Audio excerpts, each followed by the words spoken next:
घर के अंदर तो रणबीर शोरे अनसाना मकबूल का फाइट और दोनों का न्यूले सांप का नागिन का जो चल रहा था वो चल ही रहा था, पर बाहर आने के बाद वो कंटिन्यू है भाई।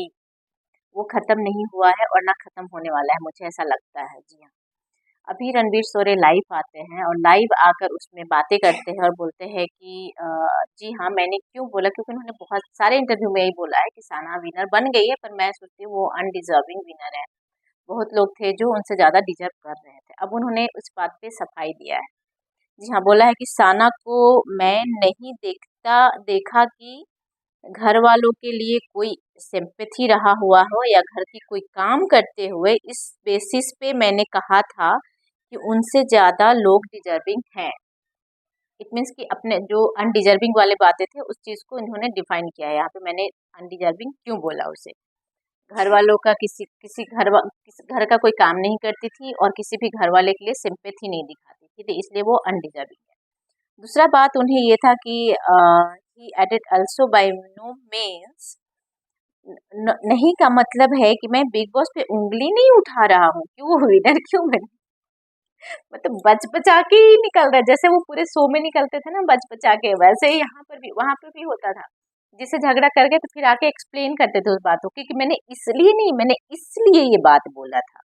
तो यहाँ पर भी उन्होंने कुछ ऐसा ही बोला है। उन्होंने बोला कि मैं बिग बॉस पे उंगली नहीं उठा रहा हूँ कि वो विनर क्यों बन गई, पर मेरी जो अपनी राय है मैं वो बताना चाह रहा हूँ। मैं तो बिग बॉस के इतना रिस्पेक्ट करता हूँ कि अभी भी उनकी आवाज़ आए तो मैं उठकर खड़ा हो जाऊंगा। पर जो अगर जो मतलब फैन बेसिस पे और जनता के बेस पे लोगों को विनर बनाना है तो ये सही नहीं है, तो फिर हम जैसे लोग को लेकर ही नहीं जाते। और जो वहाँ पे एक्चुअल विनर हैं, जो हर चीज़ में इन्वॉल्व हैं, हर काम कर रहे हैं, तो उन्हें विनर बनाना चाहिए। इस तरह की बातें करिए। तो कहीं न कहीं उन्हें था भाई कि मैं ही विनर हूँ और नहीं तो मेरे अरमान हैं। उसके अलावा कोई और नहीं था। और उनके कुछ 2-4 जो इर्द-गिर्द थे वो थे साई और कृतिका। कृतिका का तो न जाने कितने बार उन उन खुद ने इंसल्ट किया है। और वो बोलते हैं रिस्पेक्ट की और सिंपैथी की बातें। एक बार तो कृतिका रोने लग गई थी, कुछ मुहावरा बोल दिया था उन्होंने उस घरवाले को लेकर। पर हमेशा अभी भी उन्हें सेम है, सेम शिकायत है भाई ये बिग बॉस से, विनर बन जाने से बहुत प्रॉब्लम है रणवीर शोरे को। चलिए कोई बात नहीं, अगर जो अंगूर ना मिले तो खट्टा, वही वाला हिसाब चल रहा है। अब उस बात पे चर्चा करके कोई फायदा नहीं है।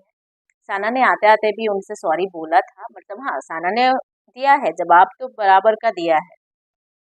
पर सो के यार, बिग बॉस अब खत्म हो गया, अब खत्म करो इस मेला बाजार को। अब कब तक इस बात पे ही आप लोग लगे रहेंगे, भिड़ते रहेंगे। कुछ अच्छा लेकर आओ, कुछ हमें भी अच्छा मटेरियल दो ताकि हम लोगों के सामने आपको आपका अच्छा ही बताएं, उस बारे में बात करें। तो चलिए, आपको क्या लगता है कि रणवीर जी जो इस बात को बोल रहे हैं वो कितना सही है, अनडिजर्विंग विनर कैसा ना आपको भी लगती है? तो अपना राय कमेंट करके बताइएगा। Thank you so much.